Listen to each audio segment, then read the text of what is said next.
Hello, my name's Edward Daffarn. I'm a committee member of Grenfell United, and I'd like to thank you for inviting me to speak. I actually contributed to the conference last year and spoke about the aims of Grenfell United and where we were in our campaign.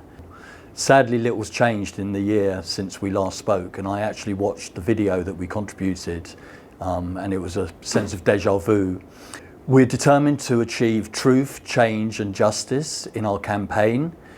Truth we're hoping to obtain through the public inquiry, justice through criminal prosecutions and the Met Police and the Crown Prosecution Service, and change through changes to social housing, changes to safety. The evidence that has been disclosed at the public inquiry has been very shocking.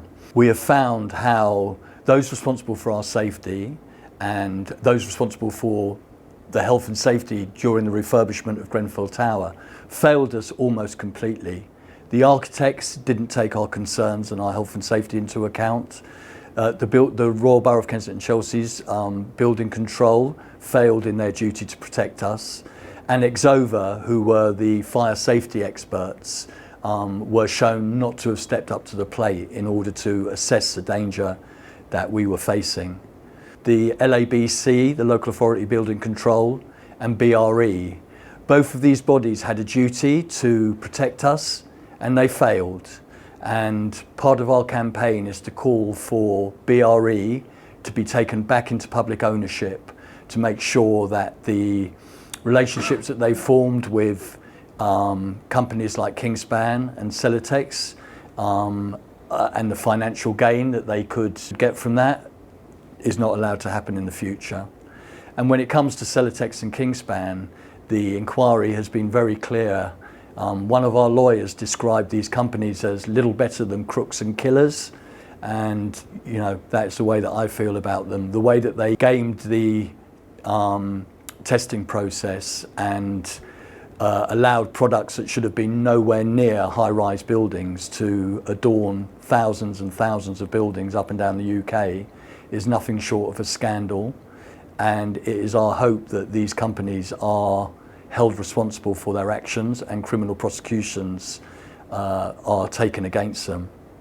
But it wasn't only the companies, the testing bodies, the architects and the fire safety experts that failed us. It was government as well, and whether it was the disconnect between ministers such as Lord Pickles and Lord Barwell with their departments, their failure to act on the coroner's inquest recommendations from Lakenhall House, or the actions of Brian Martin, who was identified during the public inquiry as a single point of failure.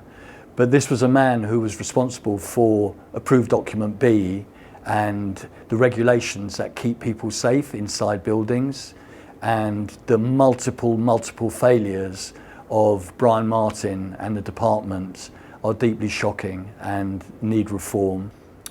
We've also been let down by the government in terms of their response to the Phase 1 recommendations, and in particular the watering down of the government's requirement for local authorities and housing associations to have PEEPs, personal evacuation plans, drawn up for vulnerable and disabled clients.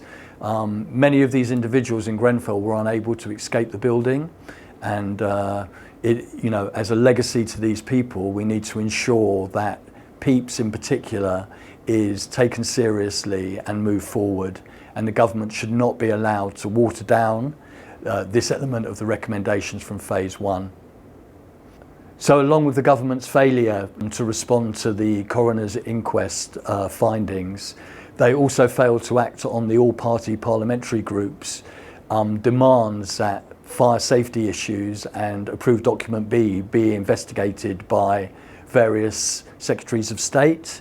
And the inquiry has shown very clearly that had certain ministers acted in a different way, some of the concerns brought up and highlighted during the Lakenhall House inquiry could have prevented Grenfell.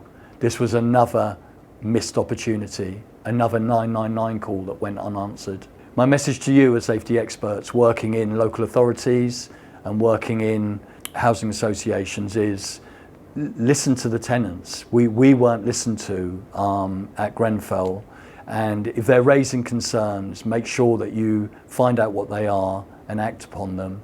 And we would also ask you to follow the protocol, make sure that legislation is followed, take health and safety as a paramount concern, because Grenfell has shown that if financial concerns are put above health and safety concerns, the outcome is terrible and tragic.